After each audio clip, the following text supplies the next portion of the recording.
Have you ever stopped to wonder why golf is so hard?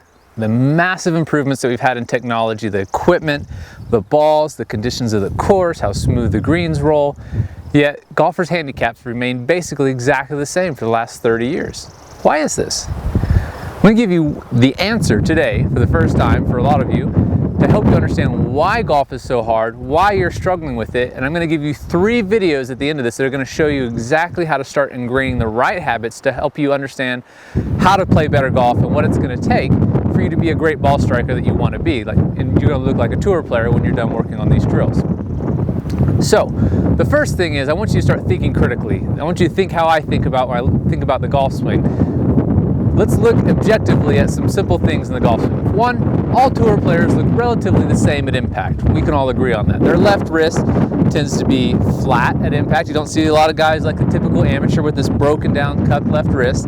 The club shaft tends to be leaning toward the target, and they don't tend to chicken wing coming through. So those are 3 things that all tour players tend to do consistently well, that the exact opposite tends to happen in amateur golfers. They all tend to be broken down at impact. The right wrist is flat and extended, the left wrist is broken down, they tend to chicken wing, and the shaft is actually leaning backwards at impact. Now, if the tour player is doing the exact opposite of what you're currently doing, the trick is understanding how they're getting it to do what they want them to do. And why are you doing it the wrong way? Well, let's think about a couple things first objectively. First of all, why is your golf glove on your left hand? That seems like a really stupid, simple question, right? But it's going to make sense in just a second. All golfers, most all amateur golfers, tend to struggle with scooping it and chicken winging it, right? Now, what is one thing that most all amateur golfers have in common? Well, they all tend to be right-handed, right? Playing from the left side of the ball, tend to be right-hand players, right-hand dominant in everything they do in life. You brush your teeth with your right hand, you use your mouse on your computer with your right hand. That's just part of how we all are. We all tend to be left brain dominant, right-hand dominant. In golf, if you want to get into these left-hand dominant positions, you have to learn to swing using your left hand. That's the simple reality of it. This is the bottom line of why you still struggle with golf and what tour players have learned to do differently than what you're doing. The golf glove's on your left hand for a reason. It's because it's the only hand that you have in the downswing when it matters with controlling the club face that can pull in the downswing. Now you see on the RotarySwing.com website I talk a lot about pushing versus pulling. It's a very simple physics lesson that's going to take you a long way with understanding your golf swing. If you want something to be stable, controlled through impact, why you see the club head behind tour players' hands at impact, why the hands tend to be leading the shaft forward at impact, because they can still pull through the hitting area. It stabilizes and controls the club face. Let's think about this in a simple way without getting too complicated. How many of us have all walked a golf course and used a pull cart or a push cart, depending on how you're going to phrase it? You may think about it differently when we're done. So you take your bag, you throw on this little 3-wheel cart, and you either pull it behind you down the fairway or you push it. What happens when you push it down the fairway? Well, think back for a second. You throw your cart on there, you start pushing it, and it tends to kind of want to shimmy and walk all over the place a little bit. It doesn't want to track perfectly straight. Now what happens when you turn that cart around and you pull it behind you? Think about that for a second. You didn't do anything different, you didn't put any more effort into it, but as you turn around and you pull it up the fairway, it tends to follow a perfectly straight line. And when you push it, it tends to shimmy back and forth. This should be an eye-opener for you about your golf swing right now. If you're pulling it, it's always moving toward the force of movement, the center of gravity, which is you. It's always moving toward it. When you push something, it tends to move, or it's going to move, away from the force of movement in any direction, 360 possible different degrees. Unless you line the force of movement, which is you, up perfectly with the center of gravity of that push cart, it will tend to rotate around that center of gravity, which is why it shimmies. Unless you line yourself up, your force of movement, perfectly in the center of that, will always shimmy. It's just basic physics. When you pull it, it always moves towards the force of movement. So that should be an aha moment for you. When you're pushing in the golf swing, which is what 99% of the players on the planet do, because they're right hand dominant, and the only thing you can do with the right hand in the downswing is push. You're going to have the same scenario where that if you can't line everything up perfectly, the club tends to oscillate. It doesn't tend to consistently release because too many forces are at work here. It's very difficult to control the club. Now when you pull it, this is why all tour players have their hand leading the club head at impact. They can still pull through impact and then release the club. The club is now like that pull cart. It's very stable. You're able to keep the club head moving toward the force of movement, moving this way instead of this way and pushing it. All of a sudden, golf becomes a lot simpler. If you're struggling with your golf swing, if you're struggling with controlling the ball, slicing it, all of these typical things that amateurs struggle with, it's almost certainly that you're tending to over-dominate with the right side, which is what everybody does. So how do we get over this? The first drill that I want to give you is going to help you actually learn to use both sides correctly.